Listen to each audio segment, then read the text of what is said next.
Amigos, nuevamente les habla su amigo y hermano Antonio García Hernández en este su canal Estudiando el Verbo. Y en esta ocasión quiero presentarles un tema muy especial, ya que el día de ayer se celebró un evento aquí en México que llevó a muchos a hacer grandes sacrificios, movió a muchos a desafiar las distancias, los peligros que conllevan las peregrinaciones hacia la Basílica de Guadalupe, ¿verdad?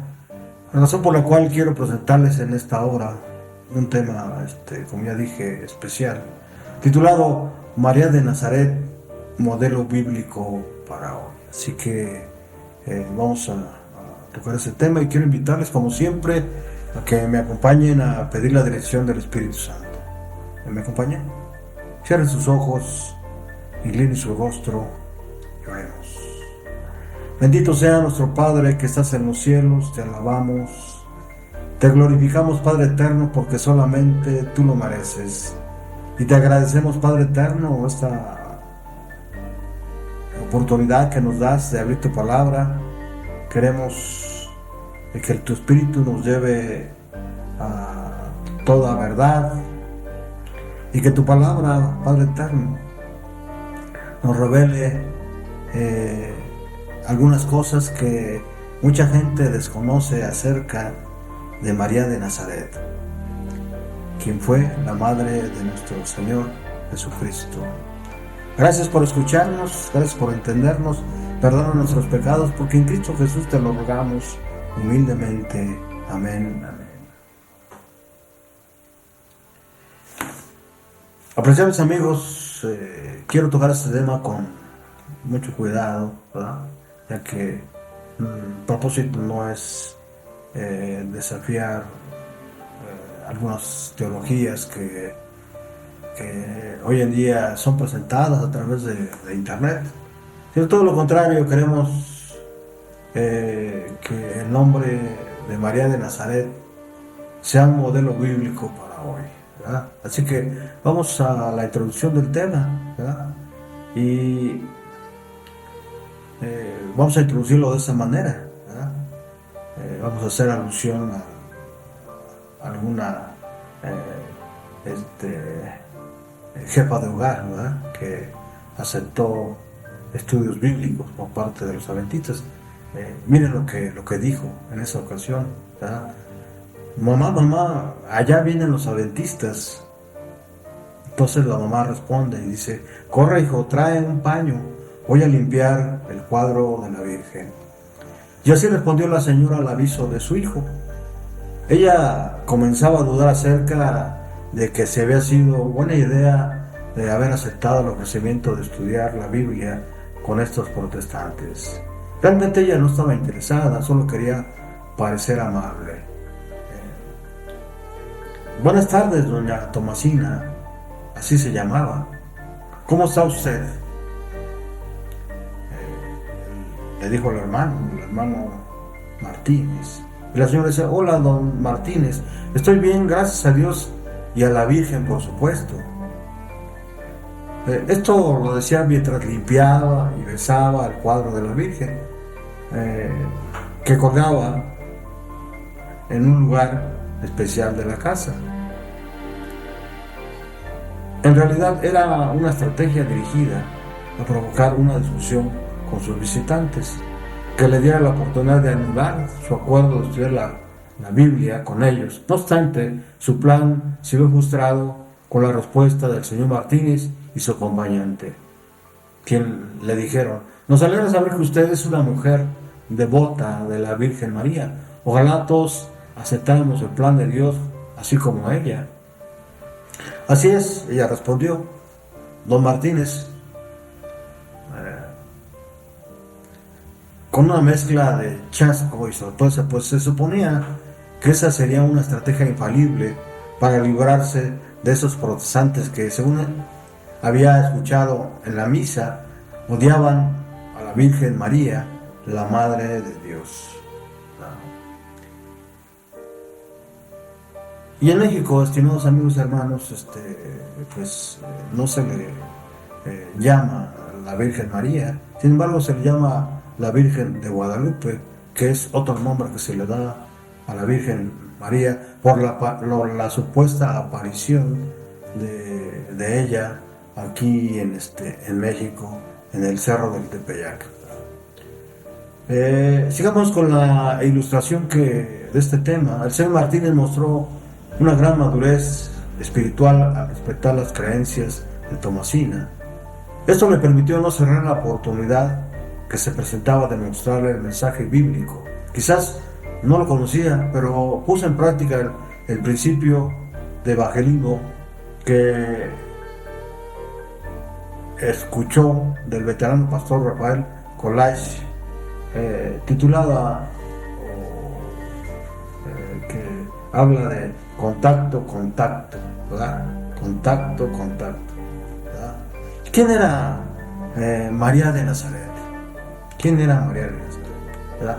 Acerca de María de Nazaret, pocos datos tenemos de su carácter, pero el ser elegida entre todas las mujeres para servir de madre al Mesías, deja suponer que destacaba por una serie de virtudes que la hacían idónea para esa grave responsabilidad, ¿verdad? En Palestina, el lugar que ocupaban las mujeres era inferior.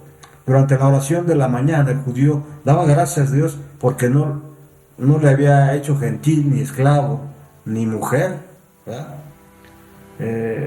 Por eso el apóstol Pablo, en el libro de Gálatas, al referirse de ya no hay gentil, ni judío, ni mujer, ni esclavo, se refiere también en ese sentido, ¿verdad? Los judíos tenían esa mala costumbre de hacer menos a la mujer, ¿verdad? Y en algunas familias, una mujer judía era poco más que un esclavo. De hecho, la mujer estaba obligada a obedecer a su marido como a su dueño. Ese fue el contexto social en el que nació María, una descendiente de la tribu de Judá, de la familia de David. Nada se sabe acerca de sus primeros años en Nazaret de Galilea. De todos modos, así como el árbol se conoce por los frutos, al estudiar el registro bíblico podemos advertir algunos rasgos de personalidad que dejan ver las virtudes que adornaban su carácter. Una ventana a la comprensión de su persona y legado. Quiero ser sincero, ¿no? Este tema a mí me interesó al descubrirlo en una revista adventista, ¿verdad? Me llamó la atención porque en él presenta un título bastante aceptable para presentar en esta hora este tema, ¿verdad? Bien, continuemos. El propósito de este tema, estimados amigos y hermanos, es illuminar la historia de María, tal como nos lo muestra la Escritura, resaltando sus virtudes, a fin de aumentar la comprensión de su testimonio. Se pretende fortalecer la equidad y ponderación en un trato de este tema frente a otros cristianos y deducir de su ejemplo lecciones válidas para la vida espiritual. Sin duda, a María de Nazaret, Dios le otorgó una responsabilidad de un gran privilegio. El primer relato que la Biblia cuenta acerca de María se ha llegado a conocer como la Anunciación, ¿verdad? Este evento, registrado en el capítulo 1 de Lucas, ocurrió en algún momento del último lustro del primer siglo antes de Cristo, donde el ángel Gabriel, quien siglos antes había explicado la profecía de Daniel, ¿verdad? Ahí en el capítulo 9, versículo 21 al 22, había sido designado para anunciar el cumplimiento de la promesa mesiánica, donde dice: alégrate, favorecida de Dios, el Señor está contigo. Quiero invitarles para que vayamos a la palabra de Dios en el libro de Lucas, el capítulo 1, versículo 28. Libro de Lucas, Evangelio de Lucas, capítulo 1, versículo 28. Vamos a ver qué dice la Biblia acerca de María de Nazaret.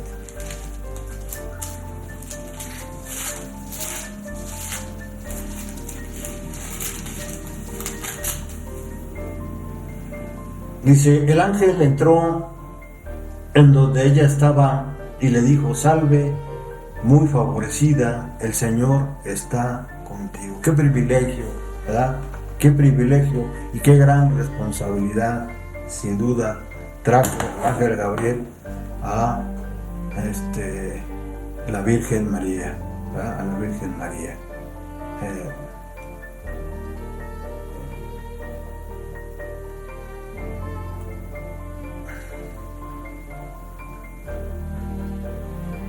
Así que estas fueron las palabras del divino emisario, ¿verdad? El mensaje del ángel demuestra la alta estima en la que Dios tenía a esta joven anónima de Nazaret, pueblo del cual se decía entre los judíos: ¿acaso de Nazaret puede salir algo bueno? Decía vamos a la Biblia para poder, ahí vamos al Evangelio de Juan.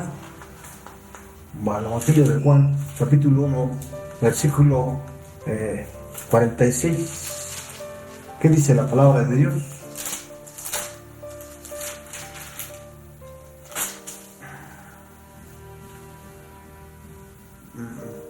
Es lo que decía Natanael, ¿verdad? Amigo de Felipe, el apóstol Felipe. Dice: Natanael le dijo: ¿y de Nazaret puede salir algo bueno? Y Felipe le dijo: ven y ve, al referirse a Jesús, ¿verdad? Cuando inició su ministerio, ¿verdad? Así que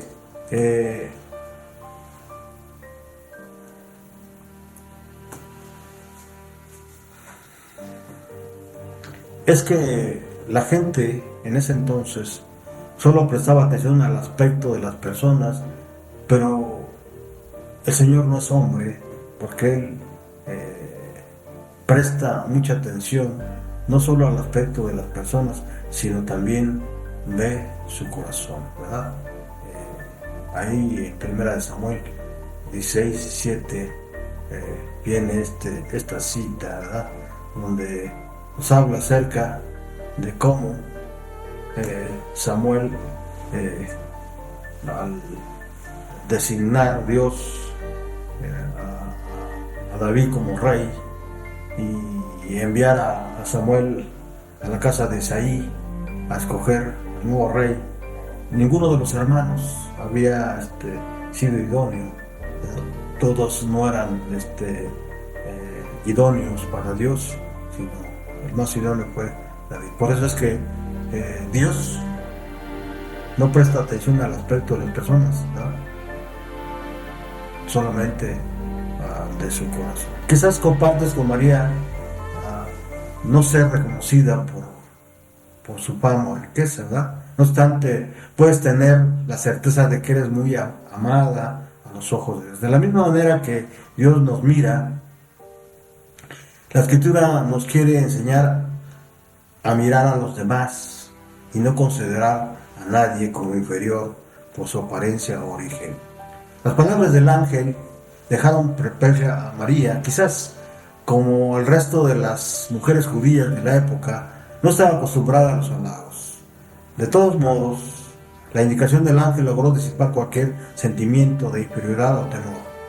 Por eso le dijo el ángel, ahí en capítulo 1, versículo 30, María, no tengas miedo, pues tú gozas del favor de Dios. Vamos a la Biblia para constatar esto. Vamos nuevamente al Evangelio de Lucas, El capítulo 1, versículo 30. Dice, el ángel le dijo, María, no temas, Dios te ha concedido su gracia. Sí, la versión Dios habla hoy. Dice, no tengas miedo, pues tú gozas del favor de Dios. ¿Verdad? Sin duda, un favor muy especial ahora, otro aspecto que podemos considerar en María de Nazaret es el aspecto de que fue madre de Jesús. Las siguientes palabras del ángel transformarían para siempre a esta joven campesina. Vas a quedar embarazada, le dijo el ángel Gabriel, y darás a luz un hijo, el cual tendrás o pondrás por nombre Jesús. Un hijo que será grande y será hijo del Altísimo. Dios, el Señor, le entregará el trono de su antepasado David y reinará eternamente sobre la casa de Jacob, y su reinado no tendrá fin. ¿Verdad? Dice la palabra ahí en el versículo 31 al 33. ¿Verdad? De acostumbrada, María preguntó, yo no tengo relaciones conyugales con nadie. ¿Verdad? Hasta ese momento, sin duda, María era virgen, ¿verdad? Pues no había conocido a hombre, ¿verdad? Y por eso preguntó, ¿cómo pues podrá sucederme esto? ¿Verdad? El versículo 34 nos lleva a esas palabras.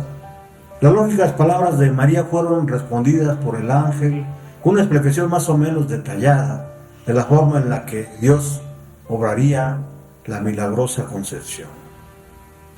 El cuidado de Jesús en sus años de infancia, que es probablemente la más relevante responsabilidad otorgada a una persona,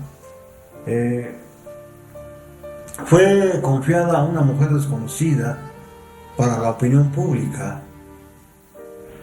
pero que había demostrado su fidelidad en lo secreto, en las cosas pequeñas. Nos recuerda las palabras de Jesús, el que es fiel en lo muy poco, también es fiel en lo mucho, y el que es en lo muy poco injusto, también es injusto en lo mucho, de acuerdo a lo que dice el capítulo 16, versículo 10 del Evangelio de Lucas. Ser fiel en lo poco es un principio que debemos aplicar no solo en el aspecto espiritual, sino también en todos los ámbitos de nuestra vida. Cada día se presentan microoportunidades que, al ser aprovechadas, desarrollan actitudes y habilidades que nos preparan para tareas mayores. A menos que nos acostumbremos a identificar y a explotar estas microoportunidades que Dios nos ofrece, no seremos capaces de reconocer y mucho menos de aprovechar otras. Por eso María dijo al ángel, he aquí la sierva del Señor, hágase conmigo conforme a tu palabra, dice el versículo 38 del Evangelio de Lucas. Fue la espontánea respuesta de la joven virgen, ¿verdad? Esta aparente espontaneidad fue el resultado de un corazón ejercitado en el servicio. María había desarrollado una habilidad anónima, aquella que no esperaba ser reconocida, que no busca el aplauso de los demás, esa que trabaja en lo secreto, pero que Dios lo recompensa en público. Pero no todo en los seres humanos está lleno de perfecciones. A veces cometemos terribles descuidos. No cabe duda que el relato de María, que recoge el registro bíblico, nos muestra una mujer virtuosa. Aún así, como toda hija de Adán, quiero subrayar esto, como toda hija de Adán, era imperfecta y dependiente de la gracia del Espíritu para cumplir con su divino encargo. Un ejemplo de su humanidad lo encontramos en el capítulo 2 del Evangelio de Lucas, donde se registra el extravío de Jesús en Jerusalén, ¿verdad? Para comprender la magnitud de la gravedad de este hecho debemos conocer los peligros que podían enfrentar los asistentes a las fiestas anuales de Jerusalén. Esto me recuerda también, ¿sí?, las peregrinaciones que hoy en día se hacen aquí en México por parte de muchísimos jóvenes que muchas veces están en constante riesgo, peligro, y desafortunadamente algunos hasta pierden la vida, ¿verdad? En ese entonces, cada año, judíos de toda nación y de la diáspora peregrinaban a Jerusalén para celebrar alguna de las tres fiestas religiosas: la Pascua, el Pentecostés y los tabernáculos, según se establecía en el Torá, de acuerdo a lo que dice ahí en Éxodo 14 al 17 y Deuteronomio 16 y Levítico 23 del 4 al 8. Jesús de Nazaret, o más bien José de Nazaret, padre terrenal de Jesús, subía en la fecha marcada a Jerusalén para celebrar la Pascua. No obstante, aquella ocasión no era como los demás. La felicidad característica del peregrinaje era acentuada esta vez por la presencia de Jesús, quien, cumplidos sus 12 años, se sumaba por primera vez a la compañía, a la edad en la que la tradición judía celebra el Bar Mitzvah, ¿verdad? Además, los acompañaba María, quien, aunque no tenía la obligación de asistir a las fiestas anuales en Jerusalén, no se perdería la oportunidad de acompañar a su hijo en su paso a la adultez religiosa. Ahora, siempre hay peligros, como dije, en una peregrinación, ¿verdad?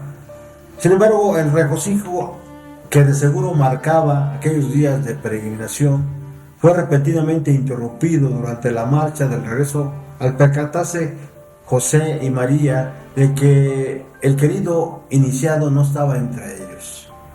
Qué terrible descuido, ¿verdad? Horribles presagios se apoderaron de los desconcertantes padres. El niño, cuya vida había sido objeto de persecución desde la infancia, ahora se encontraba vulnerable a las ignominiosas intenciones de cualquier malhechor, ¿verdad? Sus temores eran bien fundados.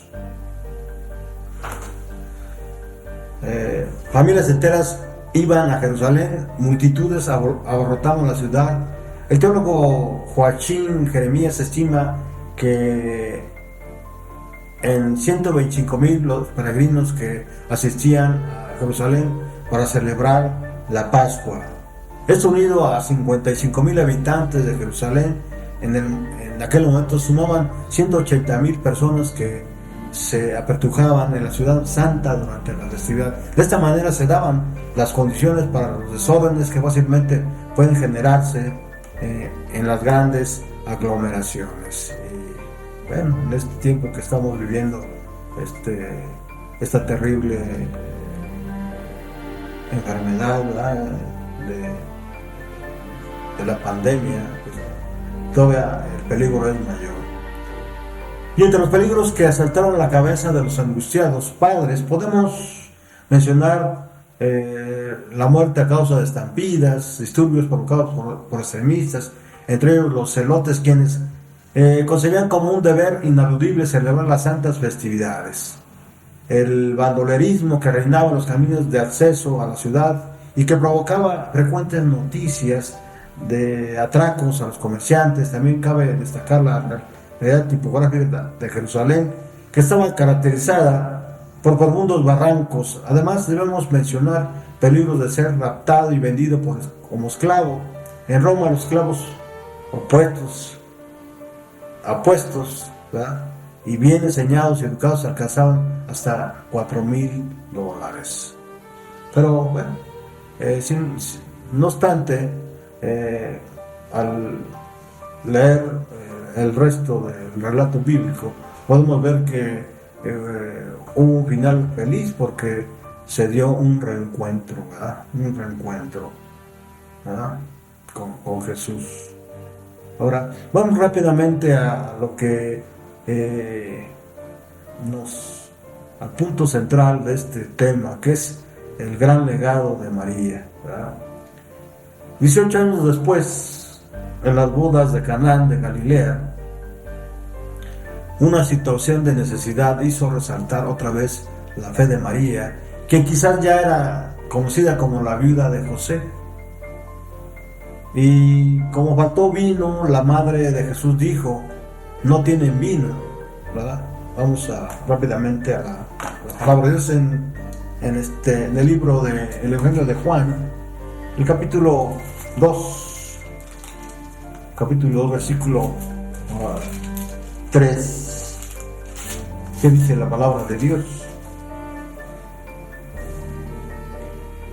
Cuando se terminó el vino, la madre de Jesús le dijo: ya no tienen vino. Jesús le dijo: ¿qué tienes conmigo, mujer? Mi hora aún no ha llegado, ¿verdad? María manifestó ser una mujer solícita ante las necesidades ajenas. Una de las virtudes o modelos que hoy la mujer adventista, la mujer cristiana, sí tiene que tener en su haber, ¿verdad? Aunque quizás un poco impaciente en su natural orgullo materno de que su hijo muestre que él es el ungido de Dios, ¿verdad? Ante tal petición de su madre, Jesús respondió, como ya leímos en la cita bíblica: ¿qué tiene que ver conmigo y contigo, mujer? ¿Verdad? Todavía no ha llegado mi hora, dice ahí el versículo 4. Para muchos, el hecho de que Jesús se refiera a su madre con la expresión mujer es estimado como una desconsideración, pero no es así, ¿verdad? El término griego Yovai o Kinai, mujer, es solamente un título de respeto. O más bien, esto está en armonía con la importancia asignada en el judaísmo al honor debido a los padres.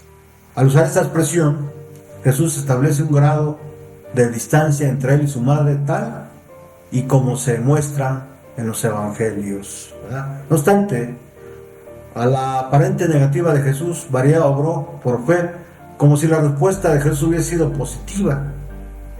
En su mandato a los que servían encontramos la mayor enseñanza de esta mujer y lo que viene a ser un gran legado.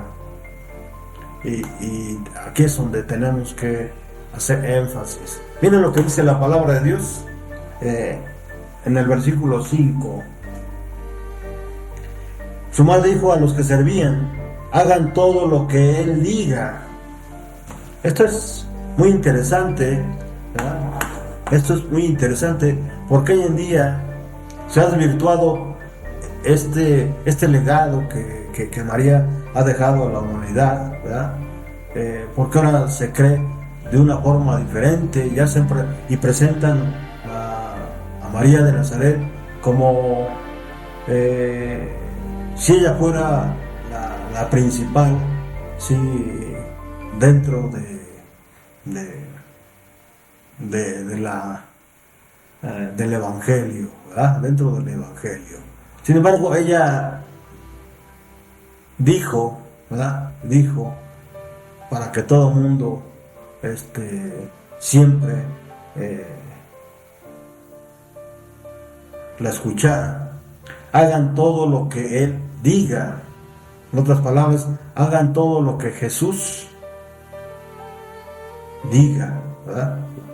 Deja claro que ella, como madre, no puede ordenar un favor de Jesús simplemente en virtud de su relación de parentesco como él. Tal vez, como Agustín de Hipona sugiere, ella tenía que aprender que su relación con Jesús como discípula era más importante que su relación con él como madre, ¿verdad? Las palabras de María a los que servían: hagan todo lo que él les diga, nos recuerda la gran comisión evangélica dada por Jesús: vayan y hagan discípulos a todas las naciones, enseñándolas que guarden todas las cosas que les he mandado, de acuerdo a lo que dice Mateo 28, del 19 al 20. El corazón de la gran comisión es la enseñanza a los demás de la fidelidad total a Jesús. Como María, también es nuestro llamado a indicar a otros que muestren su amor a Jesús siendo fieles en todo lo que Jesús ha mandado observar, de acuerdo a lo que dice ahí Juan 14:15, incluyendo los 10 mandamientos, ¿verdad? Incluyendo los 10 mandamientos. El cristiano sabio encontrará en Juan 2:5 la oportunidad para mostrar a los que profesan gran respeto por María la necesidad de ser fieles a toda enseñanza del gran maestro, no olvidando que el tacto es la habilidad de lograr que el otro vea la luz sin hacerle sentir el rayo. Sin duda, María fue una gran discípula. María estuvo presente al pie de la cruz. Es otro aspecto del legado que nos deja María.